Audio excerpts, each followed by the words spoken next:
आपको नमस्कार, सादर प्रणाम। आज मैं बेहद व्यथित हूँ और मैं सीधे आपसे बात करना चाहता हूँ। अगर मुझसे कोई हिमाकत हो जाए, कोई भूल हो जाए तो मुझे माफ़ कर दीजिएगा। दिल्ली में अगले हफ्ते से घर घर राशन पहुँचाने का काम शुरू होने वाला था। मतलब अब एक गरीब आदमी को राशन की दुकान पे धक्के नहीं खाने पड़ते, बल्कि सरकार बढ़िया तरीके से अच्छे राशन पैक करके उसके घर भिजवाती। सारी तैयारी हो चुकी थी, टेंडर हो चुके थे, सारी तैयारी हो चुकी थी। बस अगले हफ्ते से ये शुरू होने वाला था। ये क्रांतिकारी कदम होने वाला था और अचानक आपने 2 दिन पहले इसको रोक दिया। क्यों सर? आपने ऐसा क्यों किया? पिछले 75 साल से इस देश की गरीब जनता राशन माफिया का शिकार होती आई है। पिछले 75 सालों से हर महीने फाइलों में जनता के नाम का राशन जारी होता है, पर उनको मिलता नहीं है। अधिकांश राशन चोरी हो जाता है। ये राशन माफिया बहुत ताकतवर है सर, बहुत ताकतवर। आज से 17 साल पहले मैंने इस माफिया के खिलाफ आवाज उठाई थी। इस माफिया को ललकारने की हिम्मत की थी। तब मैं दिल्ली की झुग्गियों में, एक एनजीओ में काम किया करता था। उन झुग्गियों में गरीबों को उनका राशन नहीं मिलता था, उनका राशन चोरी हो जाता था। तब हमने हिम्मत की गरीब लोगों को उनका राशन दिलवाने की। नतीजन हम पर 7 बार खतरनाक हमले हुए और एक बार तो इन लोगों ने हमारी एक बहन का गला काट दिया, लेकिन भगवान की दया से वो बच गई उस वक्त। तब मैंने कसम खाई थी कि इस व्यवस्था को अपने जीवन में कभी ना कभी जरूर ठीक करूंगा।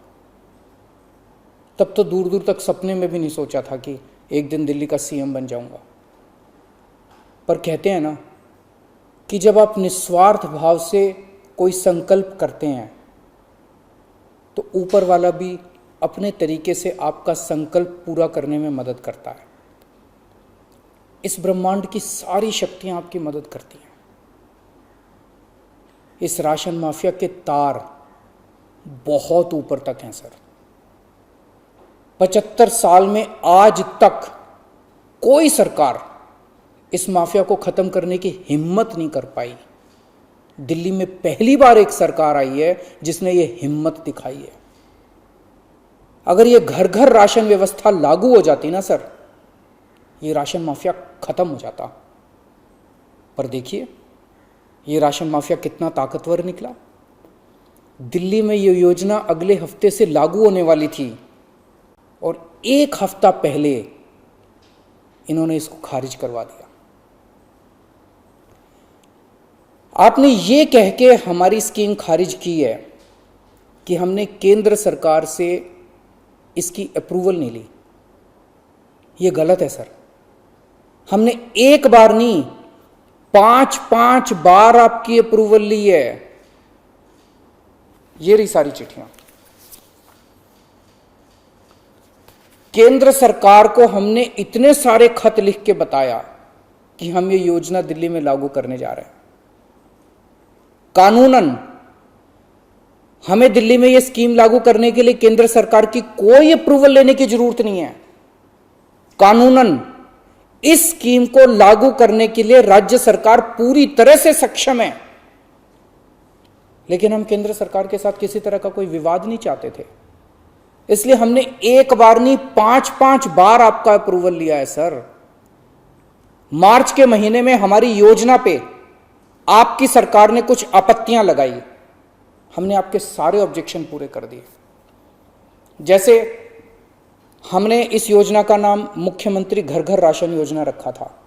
आपने ऑब्जेक्शन लगाया कि हम इस योजना का नाम मुख्यमंत्री के नाम से नहीं रख सकते। हमारा मकसद अपना नाम चमकाने का नहीं था। हमारा एक ही मकसद था, किसी भी तरह से ये स्कीम लागू हो और गरीबों को उनका राशन मिलने लगे। हमने आपकी बात मान ली, हमने स्कीम से नाम ही हटा दिया, और भी आपने जितने ऑब्जेक्शंस किए हमने सारे मान लिए। इस सब के बावजूद भी आप कहते हो हमने आपकी अप्रूवल नहीं ली। और कैसे अप्रूवल लेते हैं सर? अब और कैसे अप्रूवल लें? इस सब के बाद भी आपने ये स्कीम खारिज कर दी, क्यों सर? लोग पूछ रहे हैं, अगर इस देश में पिज्जा की होम डिलीवरी हो सकती है, बर्गर की होम डिलीवरी हो सकती है, स्मार्टफोन और कपड़ों की भी होम डिलीवरी हो सकती है, तो फिर गरीबों के घरों में राशन की होम डिलीवरी क्यों नहीं होनी चाहिए? सारा देश जानना चाहता है आपने ये स्कीम खारिज क्यों की सर। आपने ये भी लिखा है कि चूंकि राशन दुकानदारों ने दिल्ली हाई कोर्ट में इस योजना के खिलाफ केस कर रखा है, इसलिए ये स्कीम खारिज की जा रही है। इस बात पे आप स्कीम कैसे खारिज कर सकते हैं? ये राशन दुकानदार इस योजना के खिलाफ हाई कोर्ट से स्टे लेने गए थे, हाई कोर्ट ने इन्हें स्टे देने से मना कर दिया। जब हाई कोर्ट ने इन्हें स्टे नहीं दिया तो आपने इस स्कीम पे स्टे कैसे लगा दिया? आपको इन राशन वालों से इतनी हमदर्दी क्यों है? अगर आप राशन माफिया के साथ खड़े होंगे सर, तो इस देश के गरीब लोगों के साथ कौन खड़ा होगा? दिल्ली के उन 70 लाख गरीब लोगों का क्या होगा जिनका हर महीने ये राशन माफिया राशन चोरी कर लेता है? उन 20 लाख गरीब परिवारों की कौन सुनेगा? और एक बात, उस हाईकोर्ट के केस में केंद्र सरकार भी पार्टी है। कोर्ट में केंद्र सरकार ने अपना जवाब दाखिल किया है। क्या कहा है कोर्ट में केंद्र सरकार ने? केंद्र सरकार ने कोर्ट में हमारी इस योजना के खिलाफ एक भी आपत्ति नहीं की है। जब कोर्ट में आपको हमारी योजना के खिलाफ कोई आपत्ति नहीं है, तो फिर कोर्ट के बाहर अब इस योजना को खारिज क्यों किया जा रहा है? ये कोरोना का बहुत कठिन समय है। मैं कई ऐसे लोगों को जानता हूं जो कोरोना होने के डर से राशन लेने नहीं जाते। राशन दुकान पे भीड़ लगती है, लोगों को लगता है कि अगर वो राशन लेने गए तो उन्हें कोरोना हो जाएगा। ये सब गरीब लोग हैं सर। इनमें कई लोग कोरोना काल में अपनी नौकरी खो चुके हैं, उनके घर में अब खाने को नहीं है। अगर हम उन्हें इनके घर तक राशन पहुंचाना चाहते थे तो इसमें आपको क्यों आपत्ति है? कहा जा रहा है कि तीसरी लहर बच्चों पे भारी पड़ेगी। अगर उनके माता पिता को राशन दुकान पे भीड़ की वजह से कोरोना हो गया तो उनके बच्चे भी तो फिर कोरोना ग्रसित हो जाएंगे।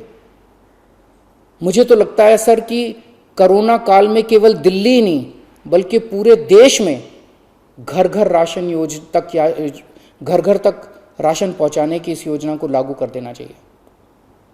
ये दुकानें सुपर स्प्रेडर हैं। राशन की दुकानों पे लगने वाली भीड़ से बचा जा सकेगा। कितने ऐसे बुजुर्ग हैं सर जो राशन की दुकान से राशन लेने नहीं जा सकते? कितनी ऐसी गर्भवती महिलाएं हैं जो राशन की दुकान से राशन नहीं ला सकती? अगर हम उनके घर राशन पहुंचाना चाहते हैं तो इसमें क्या समस्या है? केंद्र सरकार के कुछ ऑफिसर कह रहे हैं कि इस स्कीम के खारिज होने का असली कारण यह है क्योंकि केंद्र सरकार का राशन है।